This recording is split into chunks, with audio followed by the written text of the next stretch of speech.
Hi there. Did you ever feel it's the little things which somehow throw your life into a tailspin before you realize it? Take one little thing like a high school senior, or to pinpoint it, me, there in the coral sweater, an open-toed expression. Then little thing number 2, Jimmy Cushman, a classmate. Little thing number 3 is that bird brain and the shot rod, giving all us high school kids a bad name. That night, when Jimmy phoned to invite me to a movie, what he didn't know was that my father had seen another little thing in the evening paper, and because of it, told me I couldn't go out nights in any of the kids' cars. And you know what that meant. No dates until he changed his mind. Poor me. But the worst thing was what our school principal was threatening to do. Mr. Potter had announced if he had one more complaint about the kids driving, he'd be forced to do what other schools had done. Lock all cars in the school parking lot till after school every day. Well, we couldn't do anything right away because next day, Dad took me to Sacramento. And while he worked, I did some sightseeing. Still worried about Mr. Potter's warning until suddenly I spotted a sharp-looking sports job with a sign on it, which said something about a safety economy run. Naturally, I didn't know what that was, but I knew what the Flying Red Horse stands for. So, later that afternoon, when I bought a local paper and read that the runs were for high schools, I took off for the nearest phone booth, called the oil company, and asked if someone would explain a safety economy run to me. They connected me with Mr. Burton, Ray Burton, up from San Francisco to supervise the run. He said, even though he was about to leave, if I'd come right over, he'd explain it all to me. And was I ever glad I took him up. Start with, Miss King, we don't put on the runs. You youngsters do it all yourselves. All we do, with a lot of help from 3As and peace officer groups, like the Highway Patrol here in our state, is to show you how to organize a run, then you go ahead and do it. Oh, but who wins these runs? The driver with the best mileage? No, although mileage is very important, but these are also safety tests. That's why we donate trophies and the gasoline that's used. Well, how in the world do you figure the scores? You get your run organized first. When you're ready, we'll be around to explain it and give you the official observer's report forms. You know, each car carries an adult observer. Well, with an adult in the car, like a chaperone, it doesn't sound very exciting. Tell you what, I've got some color movies of runs they've held around the country. If you have the time, I'd love to show them to you. Well, I've got lots of time. Good.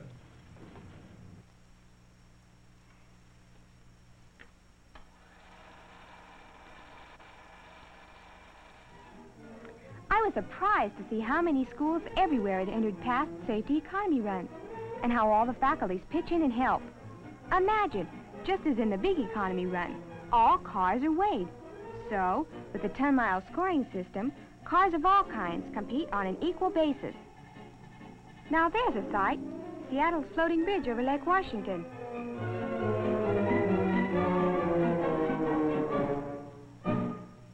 In Portland, a girl walked off with first-place honors.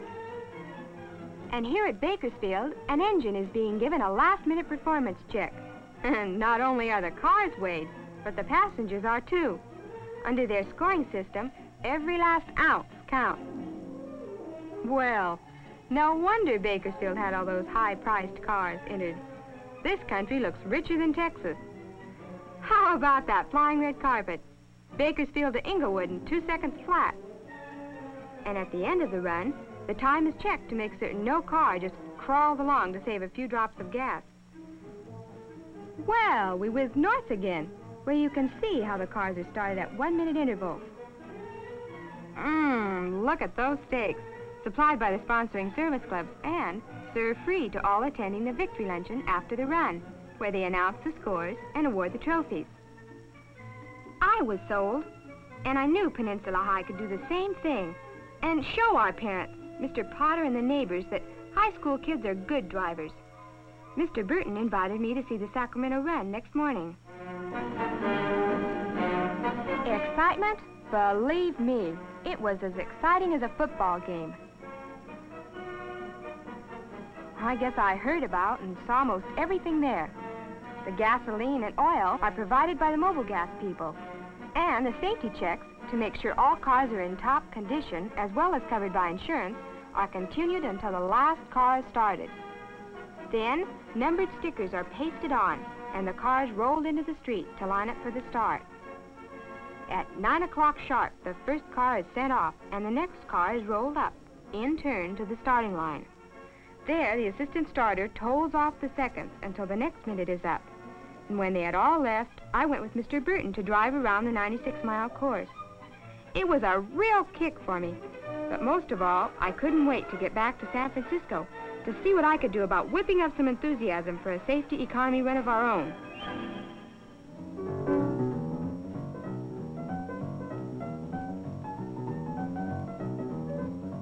And Monday, after school, I hauled Jimmy over to our favorite malt shop to get started. Not only did I have Jimmy to try to sell, I had to compete with a jukebox and some music with a beat. Look, how many kids in school have cars? 300? Well, yeah, I guess so. Well, then out of that 300, how many got the rest of us into this jam? Gee, there couldn't be more than 6 or 8 of those yo-yos shoving around shot rods, making like they're real big men, could there? That's what I mean. So, if you were Mr. Potter... Thank you, ma'am. Well, if you were, and a lot of our bunch entered the run, and got really good scores, wouldn't you think we're not all goof-offs like Ronnie and Tay and their gang that digs out every time they get into a car? Well, yeah, but if you can convince your father of that, then I'm with you. Good. Then let's start making a list of... Uh-oh. Okay, you're vice president of student council. Get to work, because here comes Flash Gordon himself. Hi, Tay. Well, what's new and funny, my little bunny? Tay, listen a minute. Minute? Man, do you realize in a minute I can go from a standing start to 130 in that little old bomb of mine? Minute. Tay, we're planning on putting on one of those safety economy runs here at school. Will you and your gang enter if we... Me? Economy? Of course you're kidding. The heck we are. It was you and that lead-foot crowd of yours that got us in all this Dutch with Mr. Potter. Sonny boy, I admit I voted for you for council, but when it comes to cars, you better leave it to the men around here. So get lost, Willie. You're acting mighty silly. Well, what do you do with a character like that? Beat his brains out if he had any. But after listening to him, I'm sure you're right, Sharon. Then you'll help get the show on the road? If it'll help cut down that squeak, send me in, Coach.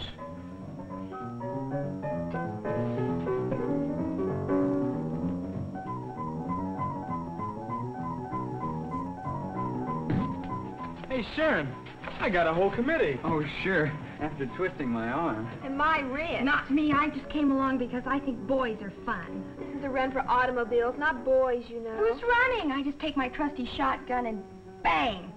But if I ever hit one, the game warden usually makes me throw him back in because he's too young. Okay, cut the clowning.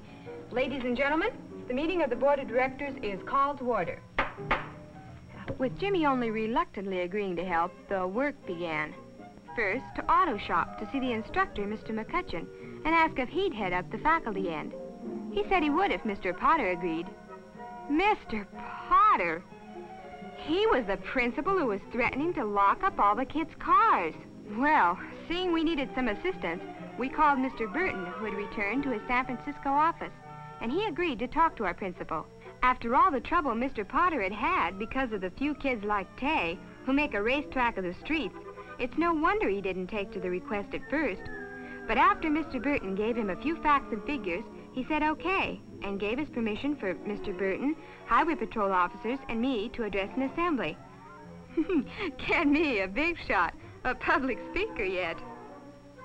Next day, to get sign-ups, I guess Jimmy and I answered almost every kind of question. Like, a run is usually over a course of about 100 miles, which we'll lay out with the 3As and the highway patrol. That any student with a valid driver's license may enter, driving any standard type of car. And that to make it a test of good driving habits, observers go along and give penalties of 1/10 of a gallon for each infraction of a traffic law, if any. Jimmy and I did fine. 24 kids signed up the first day, and we were real proud as we went to the malt shop to meet Mr. Burton. He thought we'd done a bang-up job. In fact, he teased us. Maybe he'd give us a job. Selling gas and oil, door to door. Big joke. But then, when he heard we hadn't gotten any other schools in, he warned us that in a city this size, with only one school entered, the run could be a flop. Having seen our sad sack faces, next day Mr. Burton was waiting for us in front of school. He had news for us. The company had agreed to award another trophy to help get other schools in. A sweepstakes trophy to be awarded to the school getting the best team score. Were we ever thrilled? With the old school spirit working for us, it would be a cinch. Next day, we told Mr. McCutcheon our good news, but found he'd already gotten 4 other schools to enter. And then he told us we were the ones who'd have to make talks to the service clubs to ask if they would provide the observers we'd need and the victory luncheon. Jimmy threw in the sponge, and I threw the book at James. If Mr. McCutcheon hadn't calmed us down, Jimmy and I still wouldn't be talking. But then we got more help from Mr. Burton. He went to the 3As, saw Mr. Moore, and they agreed they'd both help us get speaking dates, which they did.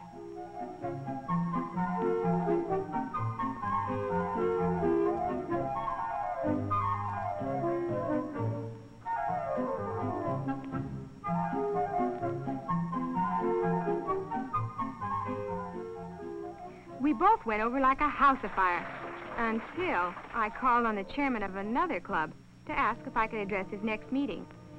And, well, that's just about it, Mr. Scott. So, if you'll put me on as a speaker at your next luncheon meeting, I promise I'll tell all about the run in 3 minutes flat. No, I'm sorry, Miss King. Our club isn't interested in races or competitions of any kind where youngsters your age risk their necks in cars. But it's not a race, it's... You did say that the cars had to be back in a specified time, didn't you? Well, naturally. Otherwise, you could crawl along. Exactly. Young lady, you're just wasting your time. As a matter of fact, I'm thinking about using my influence to see that your entire project is canceled. That's your privilege, Mr. Scott. But I've been driving for 2 years now, and I've never had a ticket, not even for parking. And not one of my fenders has a scratch on it. May I ask what your record has been for the past 2 years? Well, that's really not here nor there, and rather than appear obdurate about it, the meeting's at noon tomorrow in the Pine Room.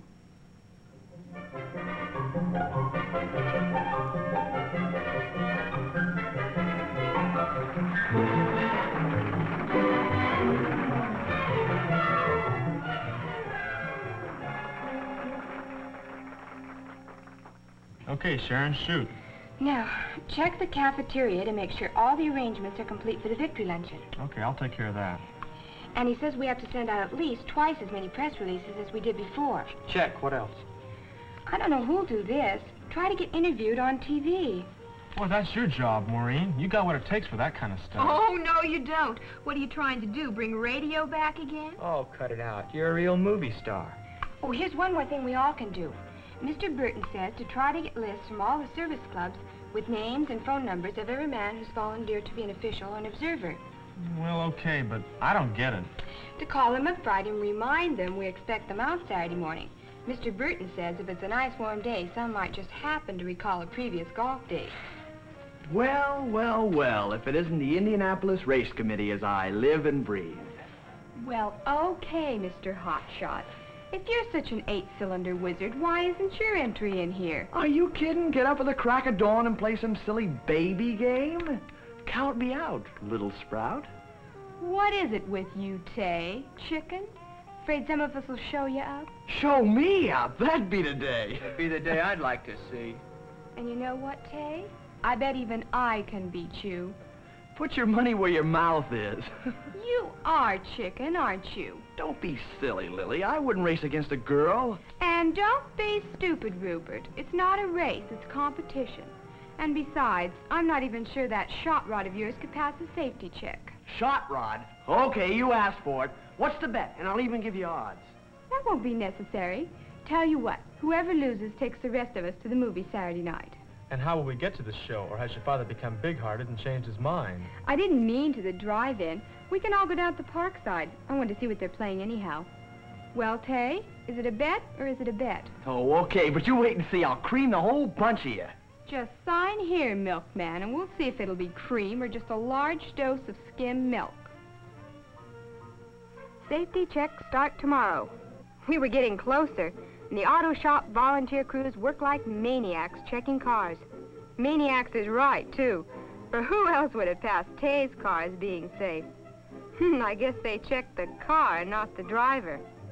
But where there were boys, there was Sally, clowning as usual and doing anything to make Tay realize she was alive. Tay didn't think it was funny. And Mike, with his father's brand new hardtop, he didn't think it was funny either when they told him the car couldn't be okayed because the front wheels were out of line. Poor Mike, having to tell his dad 2 high school kids had rejected his shiny new car as unsafe. His father took to the notion like a duck to a load of buckshot. Next morning, school had hardly opened when Mike's father was there, chewing out Mr. McCutcheon as if it had been his fault. But Mr. McCutcheon explained that's what auto shop and driver ed courses are for. Mike's father went for that in a big way. He told Mr. McCutcheon he would have his wheels aligned and let Mike enter. But it wasn't all work at school. Maureen, for instance, went out with the run supervisors for a final check on the course they had laid out. And what a course! 100 miles through city, freeways, country, and, this being San Francisco, of course, across the Golden Gate Bridge into Marin County.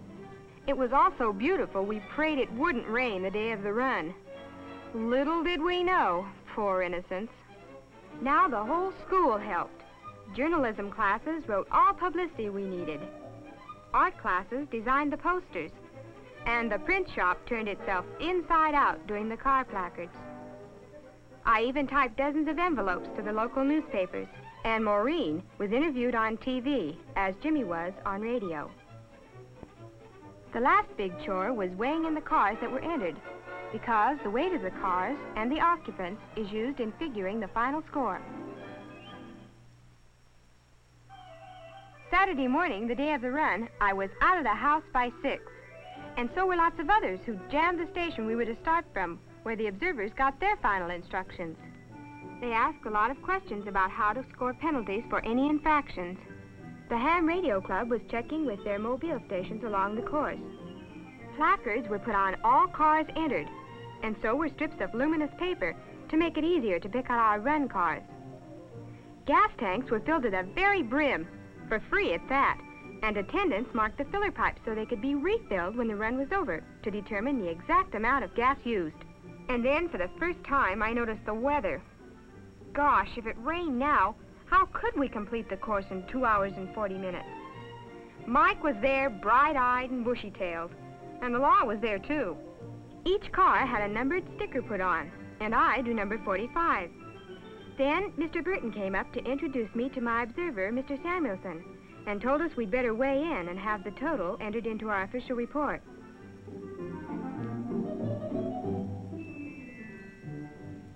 Our clowning Rover girl was getting her kicks, too. As a rib, she told Tay his observer was the vice principal. He just about died. But then Sally got his official observer, Freddie Agabashian, one of the country's top racing drivers. And was Tay thrilled. Now we'd have a chance to show a professional how good he was. 9 o'clock, and Maureen, the official timer, marked off the seconds for the first car to start. The weather looked worse, but this was it, and our chance to prove a lot of things to a lot of people. Jimmy, cagey character, made a real smooth start, maybe because the starter was a well-known judge. Starting time, as it must to all men, came for Tay Stevens. Whoops! Bet he lost a couple of gallons right there. Then at 10 minutes to 10 came my turn, and my heart a pounding lump in my throat. I was off and running.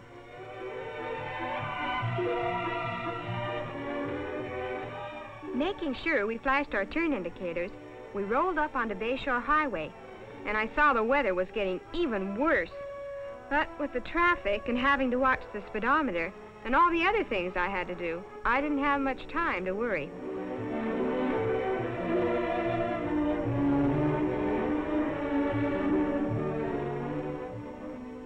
Of course, Tay, who knew he could drive better than anyone, sailed along blithely, not watching anything, like that 35-mile zone sign. And he never did argue Mr. Agabatian out of that penalty, or the other infractions he piled up. And then it hit us. Golly, rain. We all had to reduce our speed.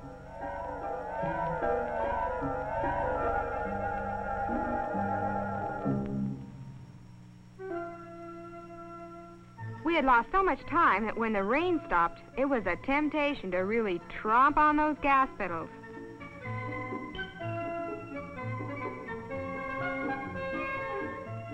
Now that we had been through overcast and rain, we ran into our next obstacle in trying to maintain the top legal speed. Fog.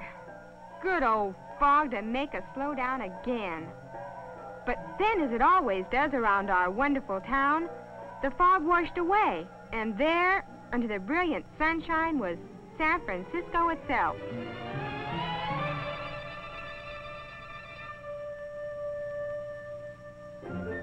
There were the little cable cars for which we are famous, clanging and bouncing along.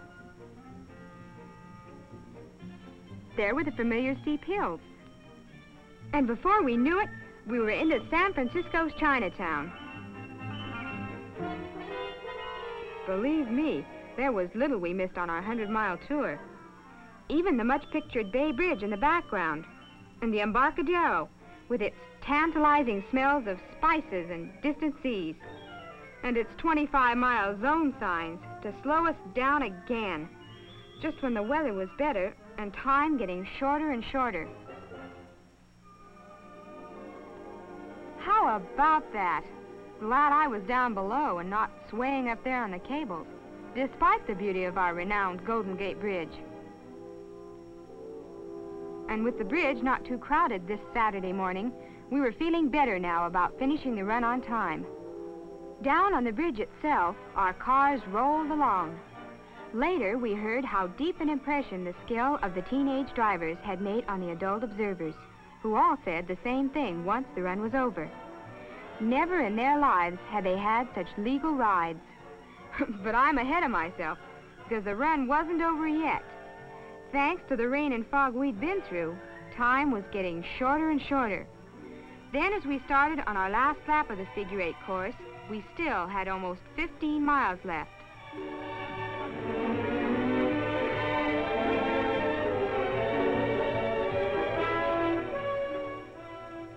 Then, as we headed back to the bridge approaches, there it was again, rolling through the Golden Gate. Fog once more. By now, it was almost 11:40, and I knew the first cars should be back in town, approaching Polk and Hay Streets for the finish. But I didn't know that because of the rain and fog, all the officials were worried as the cars rolled back in just seconds under the time limit, some just missing being disqualified.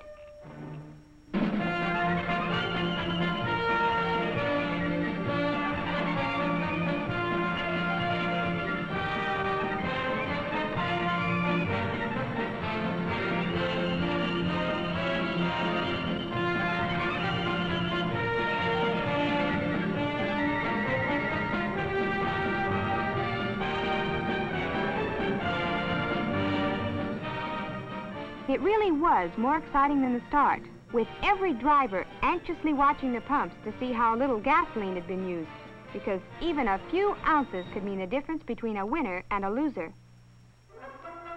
Then, with all the cars back, we trooped off to the victory luncheon and the announcements of the scores and the awarding of the trophies. Contestants sat with their friends and observers, while upstairs, computing machines clicked away, auditing the scores down to the last decimal point. If you go in for suspense, then this you would have loved.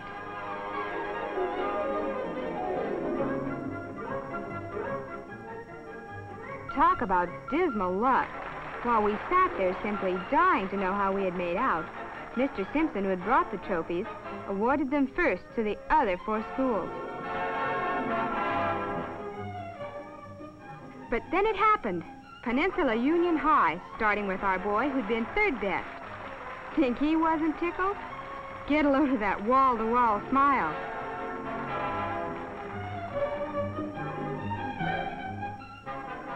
Then Al Larson, who'd been 2nd.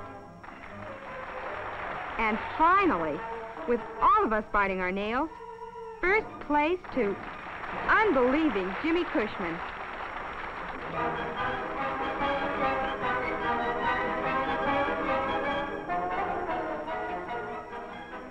Then the big news, the school with the best team score, Peninsula High. They made me go up and accept the trophy.